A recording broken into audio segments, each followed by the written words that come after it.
Swag Bros channel. இன்றைக்கி நம்ம சேனலில் ரொம்ப நாள் கழிச்சு ஒரு எஜுகேஷ்னல் வீடியோ பார்க்க போகிறோம். ஸோ இது வந்து மெட்ரிகுலேஷன் புக்கு, மேக்ஸ் புக்கு. அதில் ஃபஸ்ட் சாப்டர் கொஞ்சம் டாபிக்ஸ் பார்க்க போகிறோம். நம்ம இதெல்லாம் எபிசோடாக தான் ரிலீஸ் பண்ண போகிறோம். ஃபஸ்ட்டு செட் லாங்குவேஜ் பார்த்துடலாம். செட் லாங்குவேஜ்னால் என்ன, introduction, set, representation of set, types of set. இதுதான் இந்த வீடியோவில் பார்க்க போகிறோம். வாங்க நம்ம வீடியோக்குள்ளே போகலாம். ஸோ ஃபஸ்ட்டு இந்த செட் லாங்குவேஜுங்கிறத யார் கண்டுபிடிச்சான்னா, the theory was set developed by German mathematician. இந்த செட் லாங்குவேஜ் ஜெர்மன் மேத்தமேட்டிஷியனால் உருவாக்கப்பட்டது. இவரோட பேர் George கேண்டர். Year 1845 to 1918 AD to CE கண்டுபிடிச்சார். இது ரொம்ப பேசிக். மேக்ஸில் எவ்ரி பிரான்ச்சஸில் யூஸ் பண்ணுறோம். அதுதான் இந்த பாக்ஸில் சொல்லியிருக்காங்க. செட் லாங்குவேஜை கண்டுபிடிச்சது ஜார்ஜ் கேண்டர். புரியுதுங்களா? இன்ட்ரோடக்ஷன் பார்க்க போகிறோம். In our daily life, we often deal with collection of objects like books, stamps, coins, etc. Set language is mathematical way of representing collection of objects. இந்த லைனில் என்ன சொல்ல வராங்கன்னா, நம்ம டெய்லி லைஃப்பில் நிறைய கலெக்ஷன் ஆஃப் ஆப்ஜெக்ட்ஸ் பார்க்குறோம். எக்ஸாம்பிள் புக்ஸ், ஸ்டாம்ப்ஸ், காயின்ஸ் நிறைய பார்க்குறோம். அதெல்லாம் கலெக்ஷன் ஆஃப் ஆப்ஜெக்டை ரெப்ரசன்ட் பண்ணுறதுக்கு பேர் தான் set language. Let us look at following pictures. What do they represent? இப்போ கொஞ்சம் எக்ஸாம்பிள்ஸ் பார்க்கலாம் அப்படின்னு இங்கே சொல்கிறாங்க. ஃபிக் 1.1, ஃபிக் 1.2 இந்த ரெண்டு இதில் என்ன தெரியுது? ஃபஸ்ட்டு ஃப்ரூட்ஸ் தெரியுது. செட்டுனா கலெக்ஷன் ஆஃப் ஆப்ஜெக்ட்ஸ்ன்னு சொன்னோம். இங்கே ஃபிக் 1.1ல் ஃப்ரூட்ஸ், கலெக்ஷன் ஆஃப் ஃப்ரூட்ஸ் இருக்குது. அப்போ இது ஒரு செட்டோட எக்ஸாம்பிள். இங்கே ஹவுஸ் ஹோல்டு திங்ஸ் இருக்கா, அதுவும் ஒரு கலெக்ஷன் ஆஃப் ஆப்ஜெக்ட் தானே, அதுக்கும் எக்ஸாம்பிள். அப்போ இது ரெண்டு பிக்சருமே செட்டு தான் அப்படின்னு புரிஞ்சு. டெஃபனிஷன் பார்க்க போகிறோம். A set is well-defined collection of object. நான் சொன்ன மாதிரி தான் கலெக்ஷன் ஆஃப் ஆப்ஜெக்ட். அதுக்கு எக்ஸாம்பிள் இந்த ஃப்ரூட்ஸும் ஹவுஸ் ஹோல்டு திங்ஸும் எடுத்துக்கலாம். ஏன்னா ஃப்ரூட்ஸும் கலெக்ஷன் ஆஃப் ஆப்ஜெக்ட்ஸ் இருக்குது, ஹவுஸ் ஹோல்டு திங்ஸும் கலெக்ஷன் ஆஃப் ஆப்ஜெக்ட்ஸ் இருக்குது. அதனால் அதை எடுத்துக்கலாம். Here, well-defined collection of object means that give specific object. It must be possible for decide whether the object element collection or not. இங்கே என்ன சொல்கிறாங்கன்னா, well-defined collection of objects. அதுக்கான meaning என்னென்னா, அது கலெக்ஷனாக இருக்கணும். இப்போ ஃபார் எக்ஸாம்பிள், இப்போ இங்கே ஆப்பிள் இருக்குது, இங்கே டெலிவிஷன், இங்கே புக் இருக்குது. இது ஒரு கலெக்ஷன், ஒரு காம்பினேஷனே இல்லாமல் இருக்குது. ஃபார் எக்ஸாம்பிள் சொல்கிறேன். அதனால் இருக்கணும் கலெக்ஷன். அந்த மாதிரி இருக்கு பார்த்தோம்னா, the collection of all books in district central library, the collection of all colours in rainbow, the collection of prime numbers. இதுக்கு எல்லாத்துக்குமே ஒரு காம்பினேஷன் அப்புறம் கலெக்ஷன் இருக்குது. இப்போ செட்ஸுன்னா பார்த்தாச்சு. நான் செட் அப்படின்னா என்ன? இப்போ இங்கே which of the followings are செட்டுன்னு கேட்டிருக்காங்க. Collection of natural numbers, collection of English alphabets, collection of good student in a class, collection of state in our country, collection of beautiful flowers in a garden. இதில் நான் எது செட்ஸுன்னு சொல்கிறேன்னா, collection of natural numbers, collection of English alphabets and collection of states in our country. நான் இதெல்லாம் மட்டும்தான் set அப்படின்னு சொல்கிறேன். 3யும் 5ம் செட் இல்லை. ஏன்னா இங்கே ஒரு ஸ்பெசிஃபிக்காக ஒரு நேம் மென்ஷன் பண்ணியிருக்காங்க. இப்போ பார்த்தீங்கன்னா good a collection of good student in a class, a collection of beautiful flowers in a garden அப்படின்னு கொடுத்துருக்காங்க. ஒரு ஸ்பெசிஃபிக்காக மென்ஷன் பண்ணுற மாதிரி இருந்துச்சுன்னா அது நாட் செட்.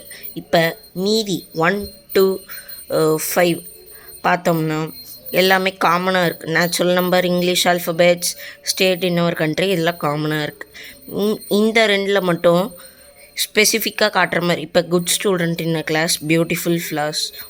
இப்போ ஒரு கிளாஸில் குட் ஸ்டூடெண்ட்டாகவும் இருக்கலாம், பேட் ஸ்டூடெண்ட்டாகவும் இருக்கலாம். இந்த ரெண்டு இதில் குட் ஸ்டூடெண்ட் மட்டும் ஸ்பெசிஃபிக்காக கேட்குறாங்க. ஸோ இது நாட் செட். ஒரு கார்டனில் பியூட்டிஃபுல் ஃப்ளவர்ஸ் இருக்கலாம், ஃப்ளவரே இல்லாத கூட இருக்கலாம். இங்கே பியூட்டிஃபுல்ங்கிற ஸ்பெசிஃபிக்கான வேர்டு மென்ஷன் பண்ணியிருக்காங்க. ஸோ இது ஒரு நாட் செட். இதுதான் செட்டுக்கும் நான் செட்டுக்கும் இருக்கிற வித்தியாசம். செட்டுனா collection of objects with same காம்பினேஷனில் இருக்கணும். ஆப்பிள் ஒரே ஃப்ரூட்ஸ் ஒரே கேட்டகரியில் இருக்கணும். இது ஹவுஸ் ஹோல்ட் திங்ஸ் கேட்டகரியில் வந்துடும். இது ஃப்ரூட்ஸுங்கிற கேட்டகரியில் வந்துடும். இப்போ நாட் செட்னா காமனாக இல்லாமல் ஸ்பெசிஃபிக்காக ஒரு வேர்ட் மென்ஷன் பண்ணுற மாதிரி இருக்கும். Such as good, beautiful, bad, ugly, இந்த மாதிரி எக்ஸெட்ரா சொல்லிகிட்டே போகலாம். இப்போ ஆக்டிவிட்டி 1 இங்கே கொடுத்துருக்காங்க.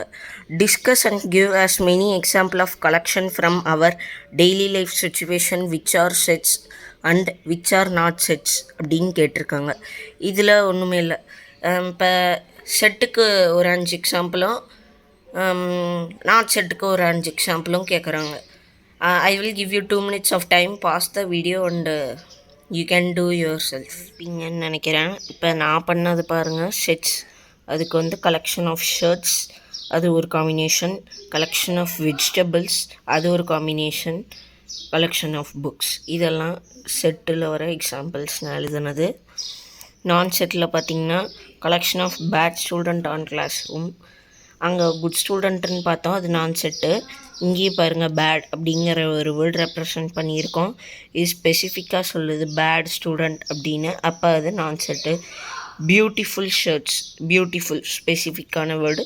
Good and healthy dogs, collection of good and healthy dogs, ஸ்பெசிஃபிக்காக ஒரு வேர்டை மென்ஷன் பண்ணுற மாதிரி இருக்குது, குட் ஹெல்த்தி டாக்ஸ் அப்படின்னு. ஸோ இது 3 நான் செட்ஸ், இது செட்.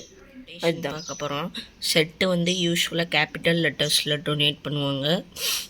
அப்புறம் த எலமெண்ட் வந்து கேர்லி ப்ராக்கெட்ஸில் தான் எழுதியிருக்கோம். இப்போ எக்ஸ் வந்து பிலாங்ஸ் டூனா இந்த சைன் போடுவாங்க, எக்ஸ் இந்த சைன் போடுவாங்க. நாட் பிலாங்ஸ் டூனா இந்த சைன் போடுவாங்க. அப்படி தான். இப்போ x, if x is an element of a set or belongs to A, we write as அந்த சிம்பிள் போடுவாங்க.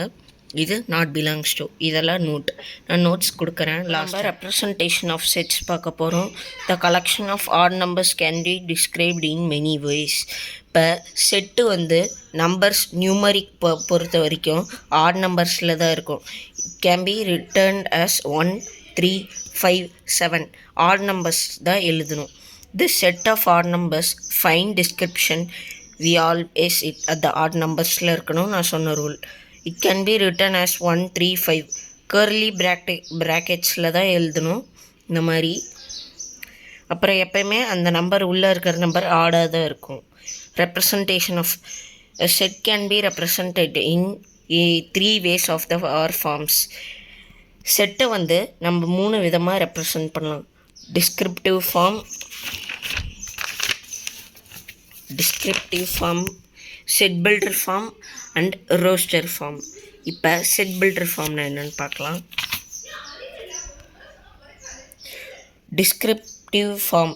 இன் descriptive form a set is described in words. இப்போ நம்ம பார்த்தாலும் examples, collection of natural numbers, English alphabets, இதெல்லாம் வேர்டிங்ஸில் வந்து represent ஆகிருக்கு. இங்கே டிஸ்கிரிப்டிவ் ஃபார்ம் வந்து என்னது? Set is described in words. Example, set of all vowels in English alphabet. அதாவது செட்டு வந்து இங்கிலீஷ், அதாவது வேர்டிங்ஸில் ரெப்ரசன்ட் பண்ணுற பேர் descriptive form. Set builder form பார்க்கலாம். செட் பில்டர் ஃபார்ம் வந்து டிஸ்கிரைப்டு பை ரூல். இதுக்கு வந்து 2 ரூல் இருக்குது. நோட்டெல்லாம் ஸ்க்ரீன்ஷாட் எடுத்துக்கோங்க, உங்களுக்கு ரொம்ப யூஸ்ஃபுல்லாக இருக்கும். இல்லைனா நான் ஸ்க்ரீன்ஷாட் வீடியோவில் அப்லோட் பண்ணுறேன். த சிம்பிள், இந்த 3 டாட் கோலன் அப்புறம் ஸ்டாண்ட்ஸ் ஃபார் சச் தட். இந்த 2 சிம்பிளும் சச் தட் அப்படிங்கிறத இதை சிம்பிளைஸ் பண்ணும். இப்போ X such that X is vowel in English alphabets அப்படின்னு கொடுத்துருக்காங்க. எக்ஸ் வந்து இங்கிலீஷ் ஆல்ஃபபெட். அப்புறம் எக்ஸ், இங்கே பி வந்து எக்ஸுங்கிறது ஏதோ ஒரு வேல்யூ, அது ஹோல் நம்பர். இதுவும் சச் தட், இதுவும் சச் தட். அதனால் இது செட் பில்டர் ஆர் ரூல் ஃபார்ம்னு சொல்லுவாங்க. மறந்துடாதீங்க, இந்த ரூல் ரொம்ப முக்கியம். இந்த சைன் ரொம்ப இம்பார்ட்டண்ட் இந்த ரூலுக்கு. இந்த 2 ரூல் ஞாபகம் வச்சுக்கிட்டிங்கன்னா இந்த set builder or roster form ரொம்ப ஈஸியாக இருக்கும். ரூல் ஃபார்ம் ரொம்ப ஈஸியாக இருக்கும். இப்போ நம்ம roster form or tabular form பார்க்க போகிறோம். Listing of all elements of the set. செட்டில் இருக்கிற எல்லா எலமெண்ட்டும் லிஸ்ட் பண்ணுறதுக்கு பேர் தான் roster form or tabular form. இதை வந்து நம்ம கமாஸில் ரெப்ரசன்ட் பண்ணுவோம். இப்போ வவ்வல்ஸ் AEIOU இப்போ தனித்தனியாக நம்ம கமாஸில் எல்லா எலமெண்ட்ஸையும் ரெப்ரசன்ட் பண்ணுறோம். A, E, I, O, U இந்த மாதிரி ரெப்ரசன்ட் பண்ணுறோம். இப்போ B = 1 2 3 எக்ஸட்ரா அதுவும் நம்ம கமாஸில் ரெப்ரசன்ட் பண்ணுறோம். இங்கே எல்லா listing of all elements roster form it is described by ரூல்னா set builder form or rule form. It is described in wordings அப்படின்னா டிஸ்கிரிப்டிவ் ஃபார்ம். அவ்வளோதான். இதில் வந்து நம்ம இப்போ என்னென்ன டாபிக்ஸ் கவர் பண்ணியிருக்கோன்னா இன்ட்ரோடக்ஷன் பார்த்துருக்கோம், செட்டுன்னு என்னென்னு பார்த்துருக்கோம், ரெப்ரசன்டேஷன் ஆஃப் செட்டு எப்படி செட் இருக்கணும், கர்லி ப்ராக்கெட்ஸில் இருக்கணும் அப்படின்னு பார்த்துருக்கோம், டைப்ஸ் ஆஃப் செட்டு பார்த்துருக்கோம், அதாவது ரோஸ்டர் ஃபார்ம் அதெல்லாம் பார்த்தோம்ல. இந்த 4 டாபிக்ஸ் கவர் பண்ணிட்டோம். மீதி இருக்கிற 4 டாபிக்ஸ் அடுத்த டாப்பிக்கில் கவர் பண்ணலாம், அடுத்த வீடியோவில் கவர் பண்ணலாம். Thank you. Subscribe please to Swag Bros channel. Thank you for வாட்சிங்.